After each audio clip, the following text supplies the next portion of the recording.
కాకినాడ సంగీత విద్వత్సభ నిర్వహిస్తున్న 77వ సంక్రాంతి సంగీత నృత్యోత్సవాల్లో భాగంగా చెన్నైకి చెందిన సంగీత విద్వాంసులు వివేక్ సదాశివంచే గాత్ర కచేరీ జరిగింది. కాకినాడ సూర్యకళ మందిరంలో సంగీత్ విద్వద్ సభ ఆధ్వర్యంలో 10 రోజుల పాటు నిర్వహిస్తున్న 77వ వార్షిక సంక్రాంతి సంగీత నృత్యోత్సవాల్లో భాగంగా 3వ రోజు చెన్వాయ్కి చెందిన వివేక్ సదాశివంచే గాత్ర కచేరీ నిర్వహించారు. కార్యక్రమానికి సంగీత్ విద్వత్సభ సెక్రటరీ వకలంక రామకృష్ణ అధ్యక్షత వహించగా సంగీత విద్వాంసులు పాల్గొని జ్యోతి ప్రజ్వలన చేసి సరస్వతీదేవి త్యాగరాజ చిత్రపటాల వద్ద పుష్పాంజలి ఘటించారు.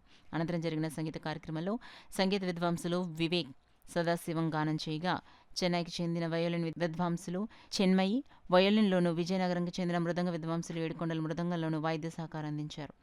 కార్యక్రమంలో సంగీత విద్వత్సభ సభ్యులు భరతలక్ష్మి, లక్ష్మి, చావలి సూర్యకుమారి, ప్రబల రాజేశ్వరి, మణిబాబు, కృష్ణరాజు, వెంకట్రావు పెద్ద సంఖ్యలో సంగీత ప్రియులు పాల్గొన్నారు.